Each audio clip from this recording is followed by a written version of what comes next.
We saw during pandemic a major category shifts, right? So people, when they're staying home, they're using more of a skincare versus makeup. Oh yeah, of course. Right? If you're doing everyday firefighting, your intellectual capacity is exhausted. You're not focusing on the big things. Also, how can you anticipate 2 or 3 years ahead in terms of what could be a peak disruption looks like?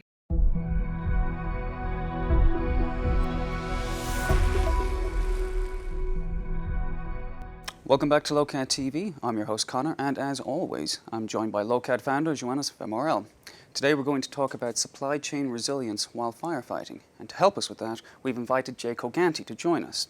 He's the Vice President of Supply Chain at Estée Lauder's Center of Excellence. Jay, welcome to Lokad.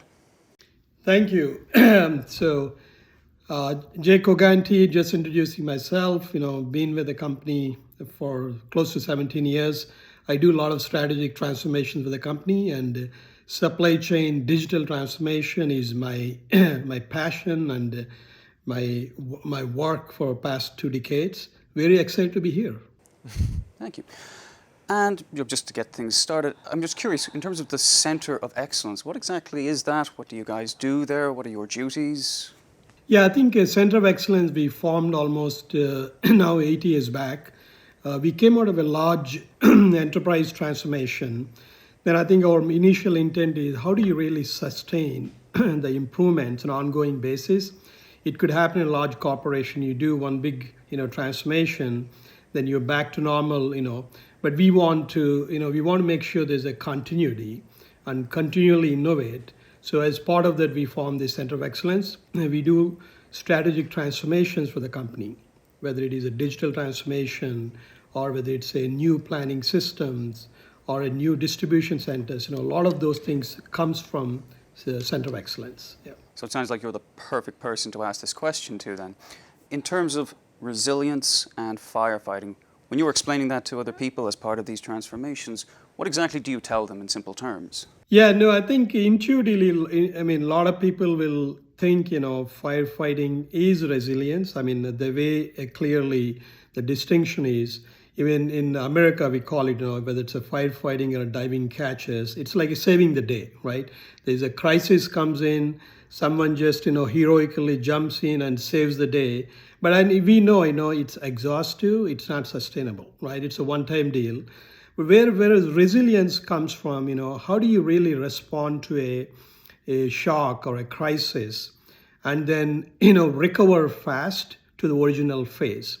It's more structural, more systematic, right? That's a fundamental difference because you can't do firefighting every day, but resilience is something you could operate everyday basis. Joannis, your thoughts? Yes, the interesting thing when I think about resilience is that among our clients and I would say companies that operate a supply chain in general, is that there are tons of very, very accidental emergencies, you see. So yes, it's perfectly fine to have in the company people that are willing to go to great lengths to save the day. It's a very positive thing. It means that people care. But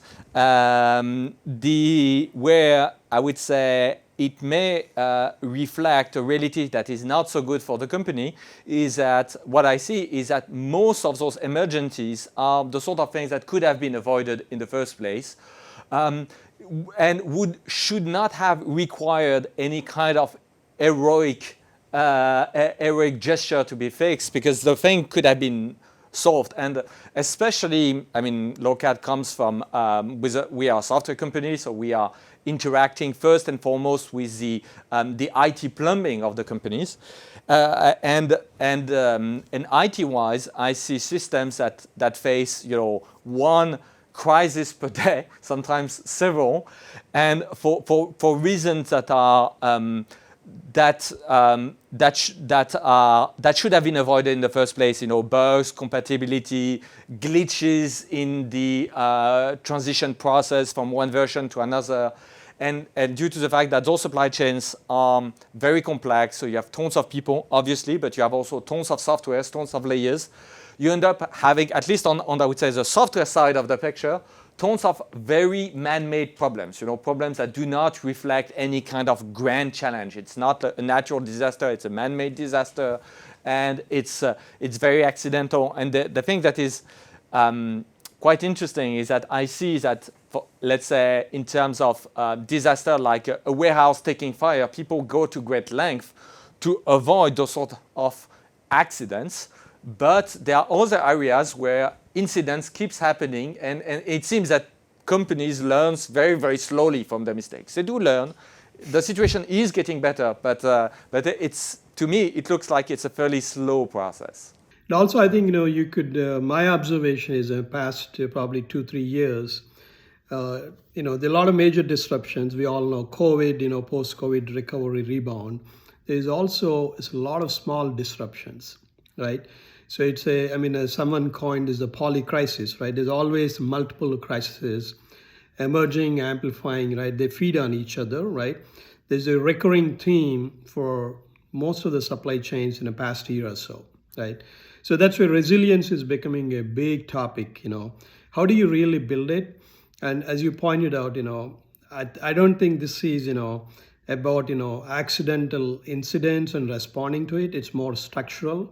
To me, you have to almost think these things you need to plan and, anticipate and prepare in a strategic horizon, right? You need to look at, 2 to 3 year horizon. How do you really prepare yourself for these kind of, polycrisis situation? That actually leads perfectly to something I did want to talk about. And Johannes, I'll come to you first about this.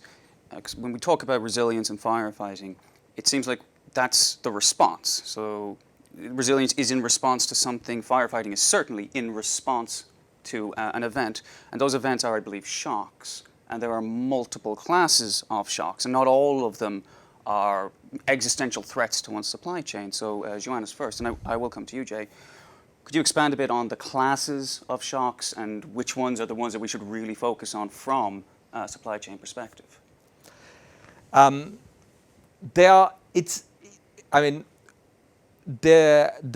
categorization of the shocks is very difficult because there are so many of them. I mean, it's very difficult to even apprehend. It can be, broadly speaking, we could say there is like the demand shocks where your customer, for one reason or another, disappear. Either because they cease to be interested in your products, or because they can't afford to, or because they go to jump ship and go to one of your competitors. That would be, on the demand side. On the supply side, there are the shocks that just prevents you to serve your customers. That can be because your factory don't operate, because your supplier don't operate properly, because you can't transport the goods or anything. So you see that I would say 2 broad classes of shocks, but you can have tons of other shocks. It can be problems with a litigation, that can be a new regulation that just prevents you from doing things the way you were doing it previously.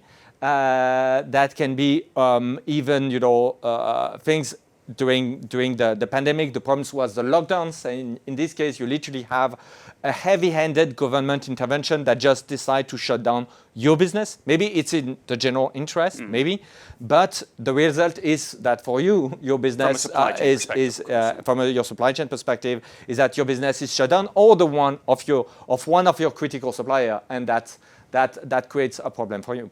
So just the categorization, but as we have seen, for example, with Southwest Airlines, sometimes it's just a software problem that just end up in putting your company to a halt. So sometimes it's something that is just purely internal, which reflects your own organization or some defect of your organization that becomes, at a point of time magnified to the point where the company as a whole grind to a halt, just because, again, supply chains are systems. So when something starts to dysfunction, it tends to ramify and propagate into other areas. And when you have a company that is quite, I would say, heavily optimized, things tend to be very tightly coupled. And so the price to pay for efficiency is that when something starts to dysfunction on one side of your system, that might, ramify and impact plenty of other systems. You could easily decouple everything, but you would lose economies of scales, plenty of other things. So the bottom line is that you're faced with plenty of things that can potentially go wrong, and then you even have the problem that vendors like myself, Lokad is a software vendor.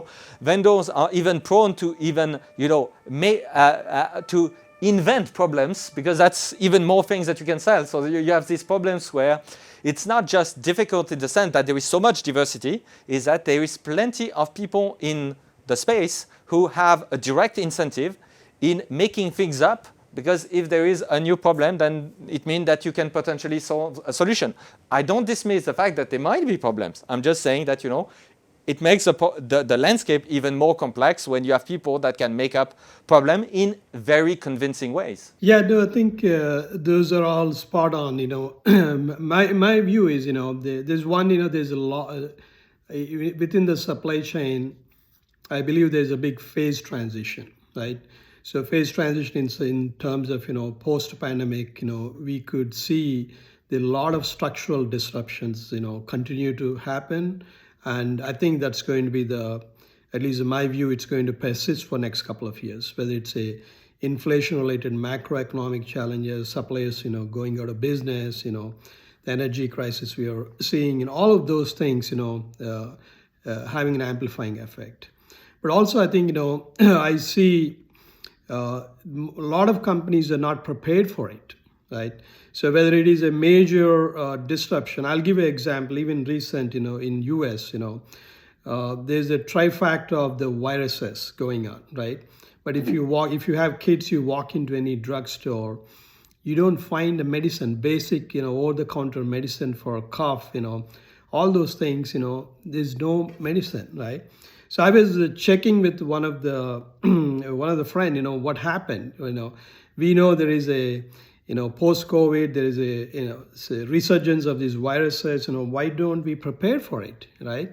So I think one of the things he said is, only one out of all the suppliers, only one drug maker really prepared. We never ran out of stock for Claritin, right? Because they have a lot of buffer capacity.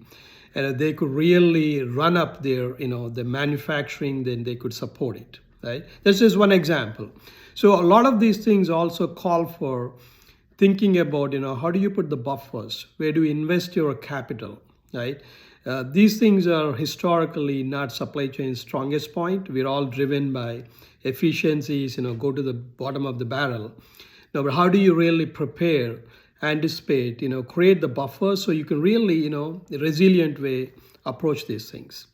And we have some own examples, right? We saw during pandemic a major category shifts, right?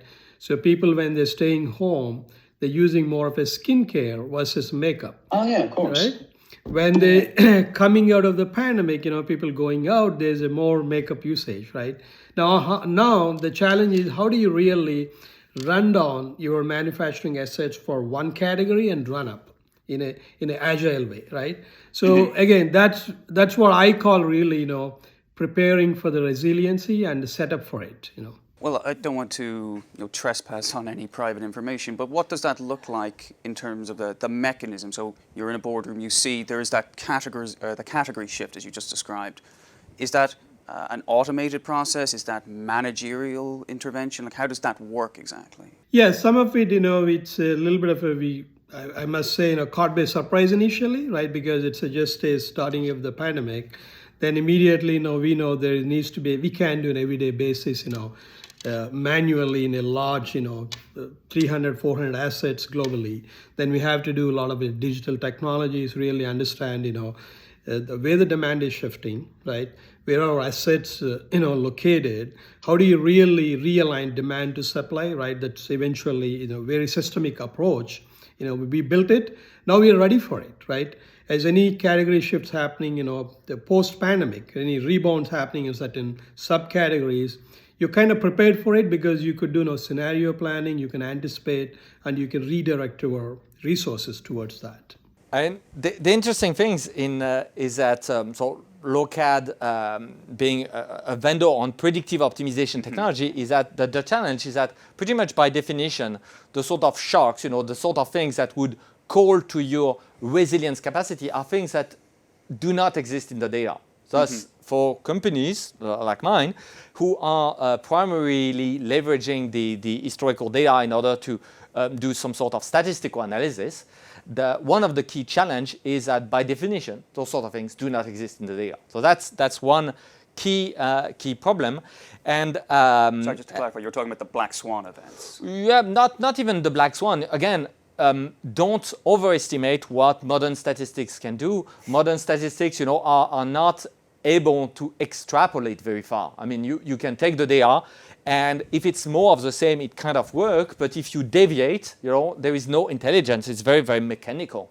So even if there is something that seems pretty obvious to all people, to all humans involved who are looking at the process, from the eyes of the statistics, there is nothing that is very much obvious beside the cyclicities and the sort of more of the same patterns. So that's I would say a problem that is very methodological.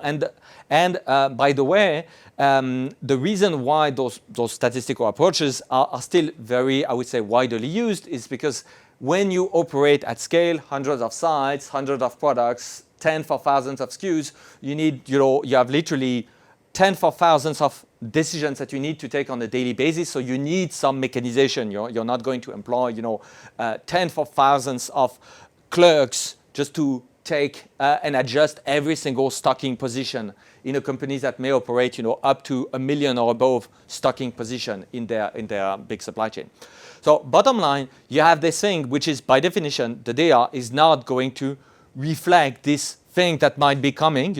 Certainly not anticipate, but even when the thing unfolds, it will take, it may take weeks before the data actually reflect this thing. So the way Lokad we approach this problem is by making sure to a very, very large extent that decisions, mundane decisions, stocking, manufacturing and whatnot are completely automated. So you would say, if it's completely automated, that's going to be even worse because then the decisions are made on this data that do not include those things. Yes, you anticipated my question. Except that if the decisions are automated, it means that people can actually spend time to chase what your numerical recipe is not going to capture. So they need to have the time so that people need to have literally what I call the bandwidth, so that they can have the time to think about what is not even captured by my automation, what are the blind spots of my automation. And I don't think that a statistical technology can by itself, or any kind of, let's say, data-driven technology, you can call it as you want it. My competitors would say AI, but whatever. Mm-hmm. But I don't think that we have any technology right now that could help you to anticipate or mitigate those shocks. But what you can do, which is a much smaller thing, is to liberate a little bit the teams so that they have the luxury of being able to think long and hard about those things that are happening, those poly-crises, and to say, okay, I know that my numerical recipes operate on this more of the same principle, pretty much.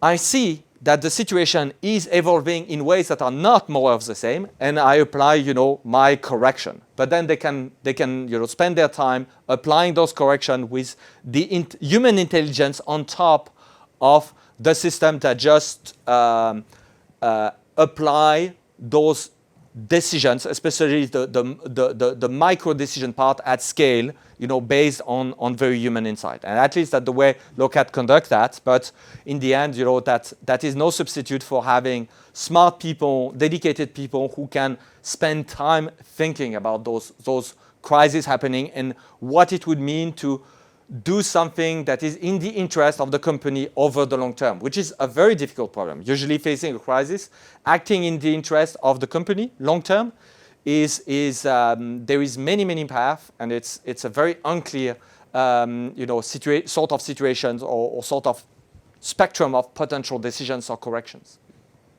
Jay, does that align with how you would approach building resilience? A mixture of automation, but with management overseeing it. Yeah, no, I totally agree on the process automation part. Any mundane activity, right?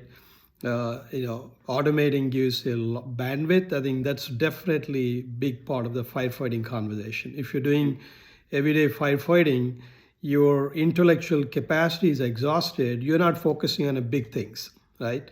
So I think definitely, that's how I see, a lot of digital transformation should really focus on.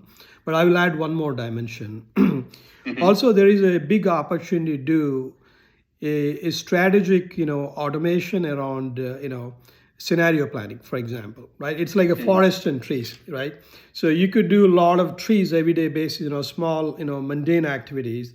Also, how can you anticipate 2 or 3 years ahead in terms of, what could be a peak disruption looks like? What could be a major demand shifts could happen, right? What could be scenarios that really prepare you as a company, whether it's the new distribution centers or new factories, right? Or demographic shifts, all those things also needs a large degree of automation, right? You can't really run hundreds of Excel sheets and try to, simulate those things. Very hard to do it. I think one thing, if we all need to invest, and we have done a lot of investment in that area, is definitely the scenario planning capabilities. So that really you could, prepare and build a structural resiliency as part of your organization. Well, then that leads to my next question, which is essentially how do you gauge the effectiveness of one's resilience initiatives? And for that question, presume that a shock has not occurred. So there's been a sustained period of normal activity, but you want to know, well, am I spending my money wisely? Have I actually erected a resilient business model? Yeah, I think that's a very hard question, right? I mean, a lot of times, you don't know, what going to come and hit you, right? And how you're going to respond, right? It's very hard to anticipate. That also, just one other anecdotal thing, a lot of companies struggle with this because we don't do right capital allocation for this, right? So rather you want to spend money on a market growth, web promotions, you don't want to put in extra buffer capacity because it's, you don't know, is that going to really useful or not, right? So I think the point about, how do you measure is, one of the measure we believe, very important is time to respond, right? When the crisis comes in, whether it's a small or a bigger, how fast you're responding, right? Whether it's a people, technology, all of that. The second, it's very important is, time to recover or rebound, right? It's not only responding to it, how you're going to bring it back to original state or original phase.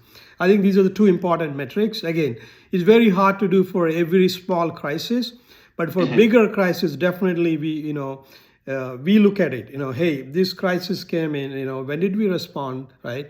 When did we got into the, steady state phase, that's a good measure of your systems and people, how prepared you are. If that makes sense, yeah. Joanna, this is definitely your métier. Absolutely. And by the way, it's when you say it's difficult because it's to assess this sort of how do I assess my resilience, and where I found it's very intriguing and quite funny is that many of my peers, again, I'm speaking about enterprise software vendors, they largely evade the question because you see, from a vendor perspective, it is such a good thing. You're selling something. If it doesn't work, the company goes bust and disappear. So you end of the witness.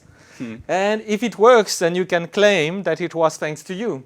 So you see, as a vendor, it has this sort of asymmetry where if you fail, nobody will notice. You're insulated. And you're completely insulated. But if you succeed, then you can actually claim that it was thanks to you, at least in part. And which makes, at least for me, I'm trying to really figure out whether the sort of things work or not. But indeed, it is very, very difficult. And for a vendor, it is very tempting to just pretend that you have something that works, because due to this asymmetry, even if it's not the case, you are largely insulated from the fact that whatever you're proposing is just not working. But but you see, it's a but the bottom line. So the bottom line is that it's the way I approach that is a bit like, you see, there are some broad topics that are just incredibly difficult and evasive to approach, like happiness at work. You know, those sort of things are incredibly hard to just go straight on. So the way me as a vendor I approach that, I'm thinking of what is it that I might be doing that might be making the situation worse, and let's try to avoid that. So so it's a much more it's a more modest ambition. You know, it's not about making the client more resilient. It starts by what can I stop doing or stop selling that would just stop making the client company even more fragile than it is. And indeed, you were mentioning, you know, the dimensioning of the buffers. If, as an, let's say, inventory optimization service, if you go for the leanest of the leanest, you know, with a super short-sighted perspective, you can actually give the impression to your client that you've saved an enormous amount of working capitals. And if you look at, for example, software companies, they all claim that they have reduced inventory by 30% or even 50%. But if, you know, twice a decade, due to that, your entire supply chain blow up, was it wise? Was it wise? Yes, on the short term, you were saving a lot of working capital. But if you, twice a decade, you blow up your entire karma of goodwill with all your clients just because you have like a major shortage, it might not be such a wise thing to do. And that's what I said. But as for the vendor, you know, the technique is take the money and run. Well, if I can just summarize that before I come back to you, Jay, because I want to make sure I understood that. Is it your position, Johannes, that resilience is essentially reducing the potential vectors of weakness, or weakness vectors, excuse me, not necessarily the idea of making you stronger, it's just removing the areas of weakness in the supply chain? No, I believe that the metrics given by our guests were actually quite spot on. It's your capacity to face something that is very detrimental, survive the detriment, and then go back to whatever was the initial situation. So I think that's pretty much resilience, you know, don't die and then recover and ideally do it fast. But the challenge is that literally when there is a shock, it's not just supply chain, you know, everything is disrupted, you know, finance is all over the place, marketing is all over the place, sales, etc. So it's obviously usually it's a company-wide problem. Mm-hmm. And the way I see that is that I think, as at least from our position of being a vendor, there is to be some humility to be had, because if you promise a cure and you don't deliver, it's very bad. You know, it's the Hippocratic oath: first, do not harm. So you have to be, you know, as a technology vendor, you have to be realistic in what your technology can do.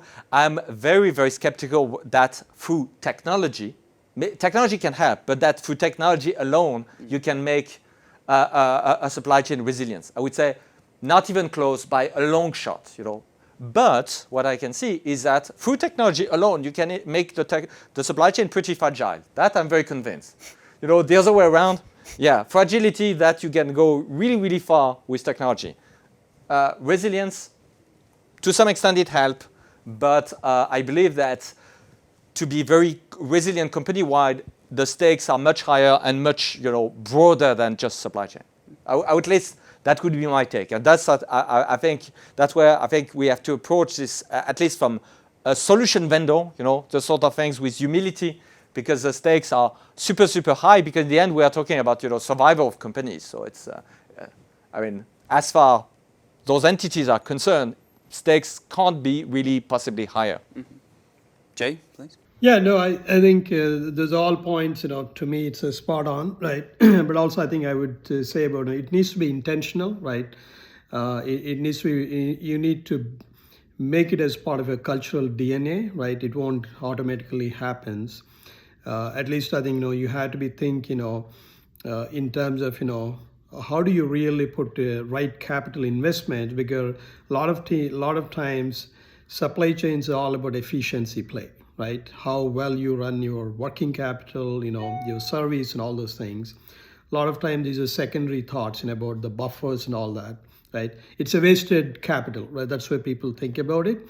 But given, I think it is a global shift, right? Whether it's a re-globalization, reconfiguration of supply chain, resource constraint, climate, all those things, if you add up, I think at least for the next decade or so, I think we need to be very intentional about it, right?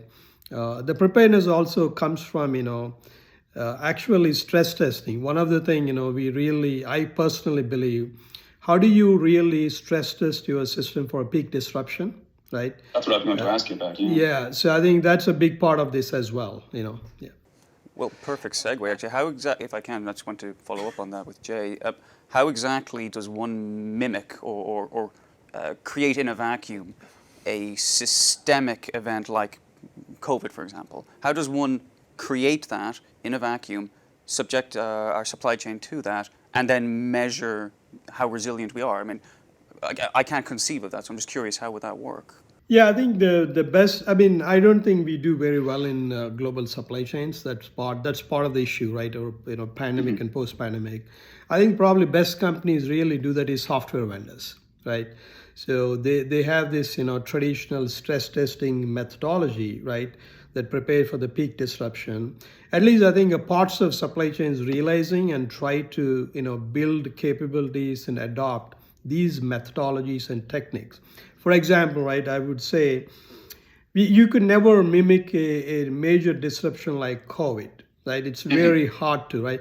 You can't bring your business standstill and do the testing. It's very hard to do it. But what you could do is, anticipate, if a major DC shutdown, right? Your supply lines are cut, right? What is our alternative routes? Where the inventory is flowing from, right? If the demand major shift, if the market is completely shut down, right? And we know there's some of the markets during COVID and post-COVID, there's all the COVID lockdowns. How do you respond to that, right? Those things it's not necessarily just a reactionary, you could actually anticipate, right? And you need to simulate and see whether you're ready or not. That kind of stress testing, I think we all should invest, definitely. Well, that actually builds on a point that you said before. Yeah, and here I would have, bouncing on what you just said, two things comes to my mind. First, on the financial take, and then on the, I would say, simulation for the stress testing purposes. On the finance take, the interesting thing and the challenge that I face, Lokad, as a general rule, I strongly advocate for a financial perspective. But historically, those sort of approaches had, I would say, a bad press because, especially, I would say, in the 80s and 90s, there is even plenty of Hollywood movies where you would see that the villain has some kind of incredibly short-sighted, financial approach where the villain of the story does terrible things for, with an incredibly short-sighted perspective, splitting companies in tiny bits just to make a little bit with a very, very short horizon. So I believe that indeed, nevertheless, if we want to be really efficient, we have to count those dollars. But it means to count the dollars with a long-term perspective, which is a very difficult exercise because suddenly you can't just trust your, I would say, your usual, what I call the first order financial instruments, what appears in your books. If you're Estée Lauder, for example, you have a globally known brand. It took decades to build that. The value is to a large extent both completely intangible, but also very real. So if we want to count those dollars, it means that there are plenty of things that will never appear in the books, but they are still very real and they need to be accounted for. So I would say my answer is that on the financial parts, the main challenge that I have is to bring my prospects and clients to adopt this financial perspective, but that includes tons of things that are both very rational but very made up. That's a paradox, because you're thinking literally decades ahead. So there are things that are made up in the sense that, if we are looking at the goodwill, there is no scientific measurement of the goodwill of clients, especially if you think 22 decades ahead. Nevertheless, it is very important, so it needs to be done.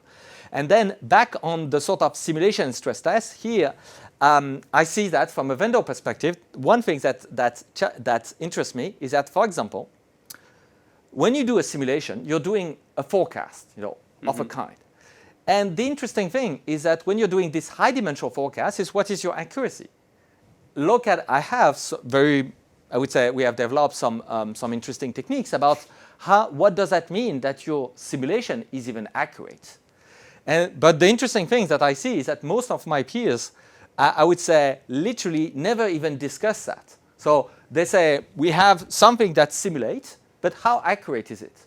And again, the question is very tricky because this is not a time series projection. So it's not like a one-dimensional thing where you just want to have the accuracy of those things. You want to say, I'm going to project the future state of my supply chain with tons of things that are being interdependent. And what I want is to have this projection to be accurate in some sort of say. And the interesting things, I will be addressing, this sort of concern I think in a later lecture, if I find the time, but it is, I would say, a very, very non-trivial problem, a very difficult problem. And the interesting things, and I think I will left it at that for the audience, is that please note that most of the people who promote those sort of technologies and so on, they usually they don't even question the underlying accuracy that might be in those simulations. And my take is that if you don't have dedicated mathematical instruments to do that, you don't even know whether you're accurate or not. Or, and you can be, and that would be my conclusion, you can be arbitrarily inaccurate and thus have an illusion, which is even worse of being not resilient, is that you may have an illusion of resilience based on tools where this is made up forecast with no assessment of the accuracy whatsoever.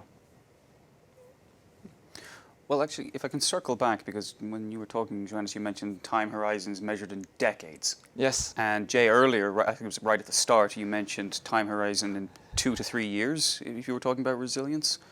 So I was wondering, why did you select that time frame? Like, why is that a significant period? Because, to finish the question, you might not experience a shock in 2 to 3 years. So how would you know in that time horizon that the supply chain is in fact effectively resilient?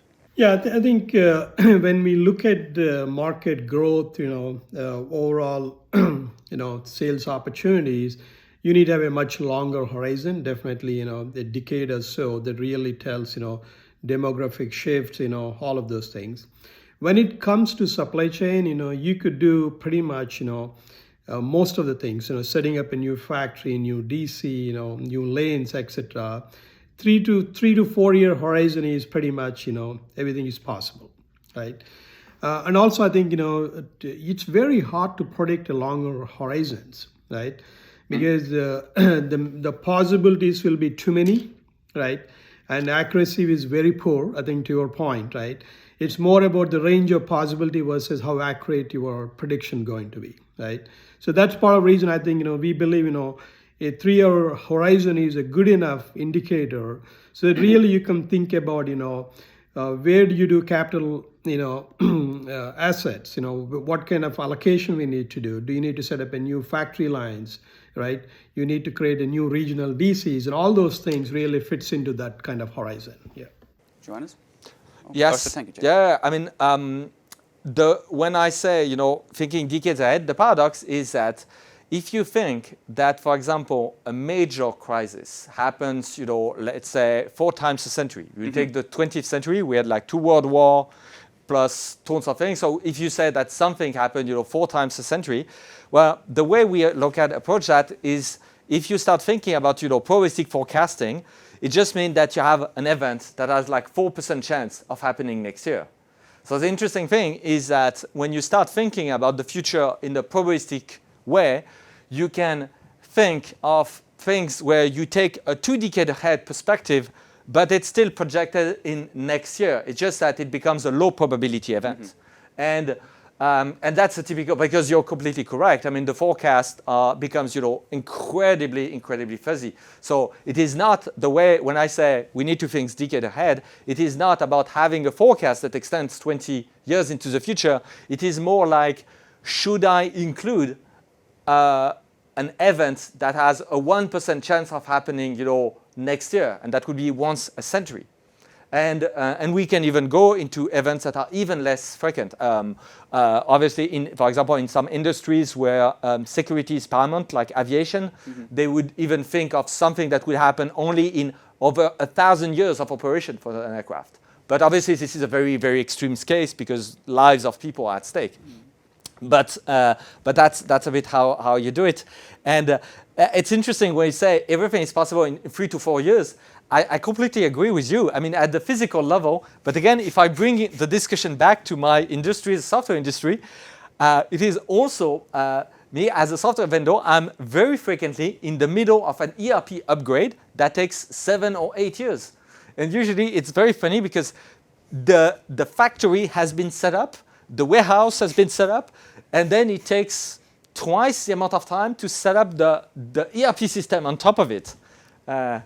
And that's anyway. So that's interesting because indeed people want to have like an horizon of 3 to 4 years. Except if it's software. If it's software, it's okay to spend a decade just upgrading a system. Yeah, no. I think I personally lived that decade-long transformation in our first ERP. It took almost 10 years, right, for entire company to do it. But I think as we doing some additive capacity in more of an incremental nature, right? There could be shorter life cycle because you could lift and shift a lot of those things, right? If you're doing a grounds up, a greenfield ERP implementation, it is a decade-long project for most companies. Yeah. Jay, do you think then that going forward, that the innovations in supply chain resilience will be as a result of human intervention or greater automation through software, a mixture of the two? I mean, how do you see that future shaping up?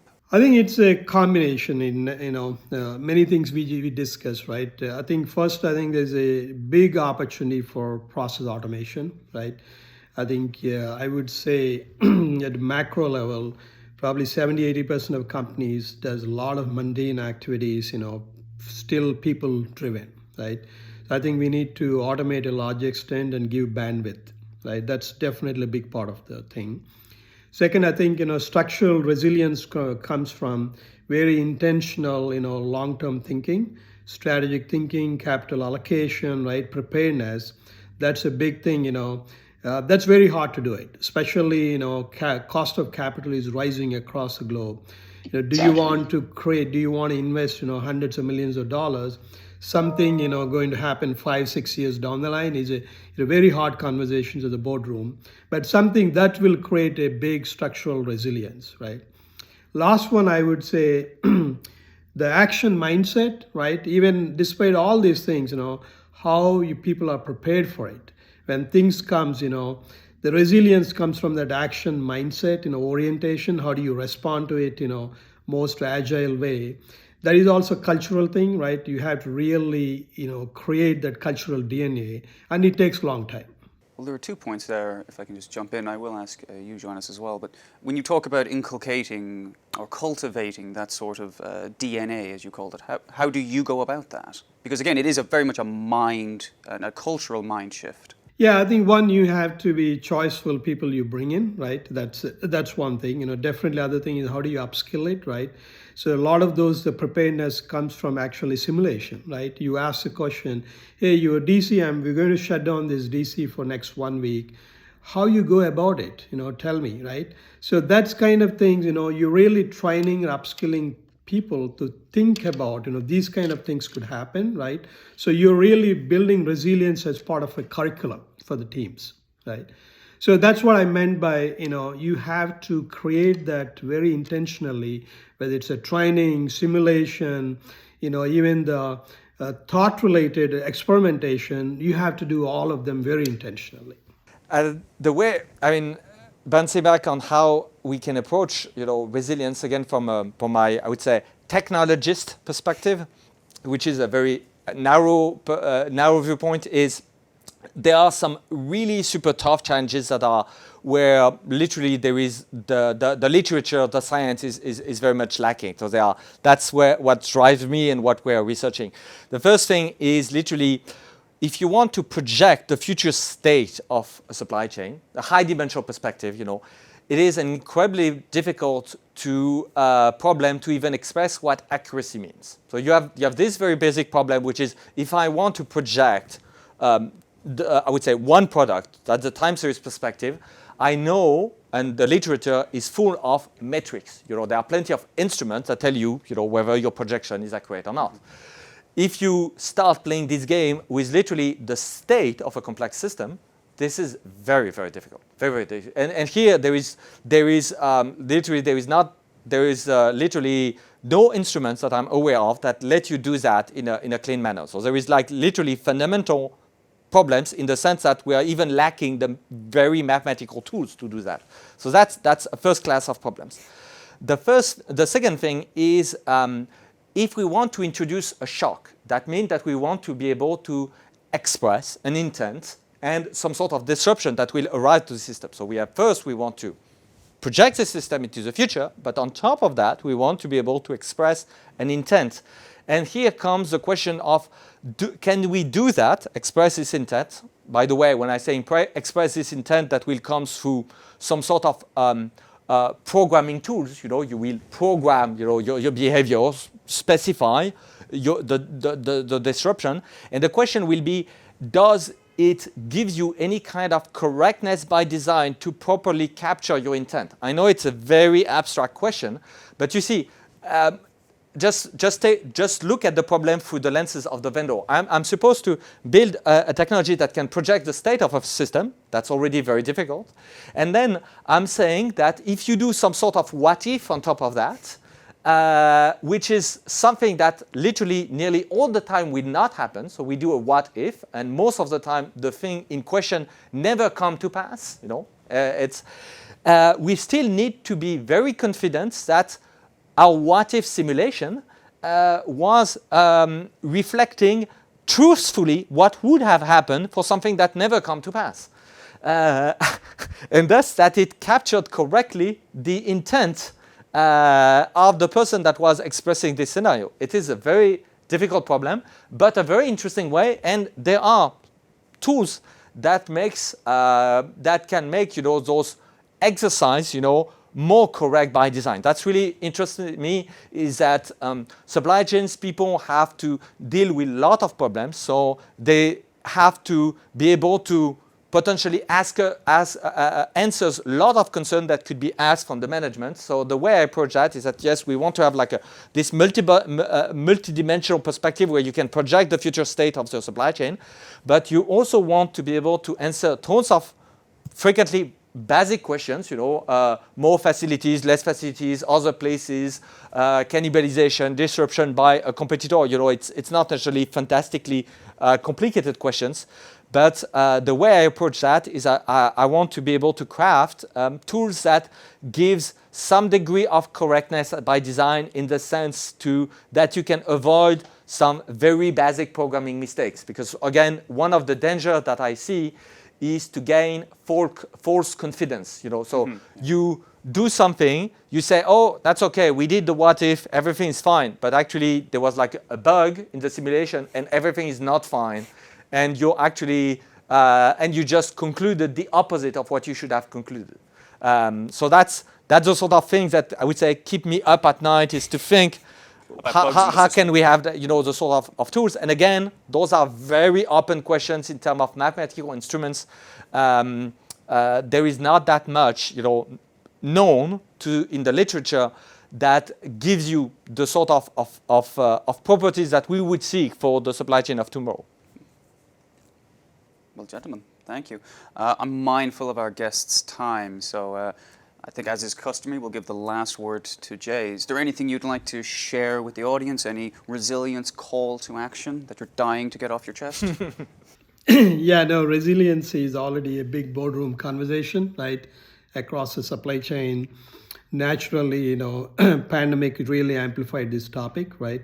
I think just be intentional about it, right? There's a big opportunity on the technology side. I definitely see, even, we talked about the mindset, capital investment, but there's a big play for the technology. Technology could really help in terms of whether it's an automation or even the simulations, right? Making it a real proxy for what could happen that could even give a mental resilience, right?